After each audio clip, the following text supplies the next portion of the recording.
Comienza o dia com uma meditação cortico e poderoso. Awe Dios que papo medita. Presenta pa Varushka Luisa.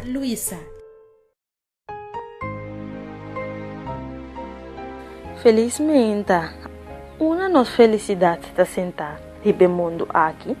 É mundo que tem coisas negativas que passa, sofrimento, maleza, morto. Pero o Senhor avisa-me em Salmo 118, verso 24. Essa aqui é o dia que o Senhor atraja, laga-nos regocijar e tá contento dentro. É dia awe kubalanta, mas que Kiko abairubes ayera, mas que Kiko dabayendrubes awe, tá contento para é dia que o Senhor atraiu. Mas que com maleza, morto, sofrimento está batendo na porta, não larga sem nanti por motivo que você sentir mal. Tá contento. Ora tudo costa baiendo robes. Tá contento de Senhor. Ei, a mim tá contento awe.